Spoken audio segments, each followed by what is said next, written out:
দেখুন বন্ধুরা, আজকের এই প্রতিবেদন বড় সুখবর। ব্যাংক অ্যাকাউন্ট থাকলেই প্রতিদিন 100 টাকা।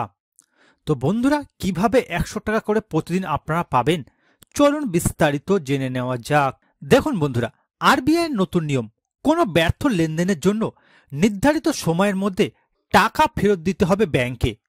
বিলম্বের ক্ষেত্রে ব্যাংকে প্রতিদিন জরিমানা দিতে হবে। এই নিয়ম গ্রাহকদের স্বার্থে, যাতে তাদের টাকা নিরাপদে এবং সময় মতো ফেরত দেওয়া হয়। আসলে বন্ধুরা, অনেক সময় এটিএম থেকে টাকা তোলার সময় লেনদেন ব্যর্থ হয় এবং অ্যাকাউন্ট থেকে টাকা কেটে নেওয়া হয়, অথবা আইএমপিএস, ইউপিআই বা কার্ডের মাধ্যমে অর্থ প্রদান করার সময়ও এটি ঘটে। এই ধরনের ক্ষেত্রে আরবিআই ব্যাংকগুলির ওপর একটি কঠোর নিয়ম আরোপ করেছে, যা ব্যাংকে গ্রাহকদের কাছে তাদের অর্থ ফেরত দিতে বাধ্য করে। ব্যাংক যদি নির্ধারিত সময়সীমার মধ্যে ব্যর্থ লেনদেন ফেরত না দেয়, তাহলে ওই ব্যাংকের প্রতিদিন 100 টাকা জরিমানা দিতে হবে।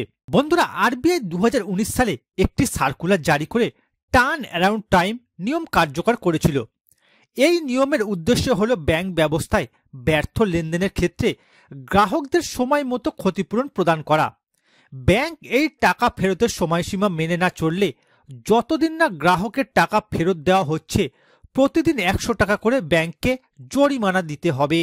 এবার দেখুন বন্ধুরা, কোন ধরনের ব্যর্থ লেনদেনে ক্ষতিপূরণ দেওয়া হবে। সবার প্রথমে বলা হয়েছে এটিএম লেনদেনে ব্যর্থতা। বন্ধুরা, আপনি যদি এটিএম থেকে টাকা তোলার চেষ্টা করেন এবং লেনদেন ব্যর্থ হয়, কিন্তু অ্যাকাউন্ট থেকে টাকা কেটে নেওয়া হয়, তাহলে ব্যাংকে 5 দিন কার্যদিবসের মধ্যে আপনাদের টাকা ফেরত দিতে হবে। এটি করা না হলে ব্যাংকে প্রতিদিন 100 টাকা ক্ষতিপূরণ দিতে হবে। 2 নম্বরে বলা হয়েছে বন্ধুরা, ইউপিআই লেনদেনে ব্যর্থতা। বন্ধুরা, ইউপিআই এর মাধ্যমে করা কোনো লেনদেন ব্যর্থ হলে, অ্যাকাউন্ট থেকে টাকা কেটে নেওয়া হলে ব্যাংকের নির্দিষ্ট কার্যদিবসের মধ্যে টাকা ফেরত দিতে হবে। এই সময়ের পরে প্রতিদিন 100 টাকা জরিমানা দিতে হবে ব্যাংকে। 3 নম্বরে বলা হয়েছে বন্ধুরা, কার্ড টু কার্ড ট্রান্সফার ব্যর্থতা। কার্ড টু কার্ড ট্রান্সফার ব্যর্থতার ক্ষেত্রে অ্যাকাউন্ট থেকে টাকা কেটে নেওয়া হলে আর সুবিধাভোগী টাকা না পেলে ব্যাংকের নির্দিষ্ট কার্যদিবসের মধ্যে টাকা ফেরত দিতে হবে, না হলে প্রতিদিন 100 টাকা জরিমানা দিতে হবে।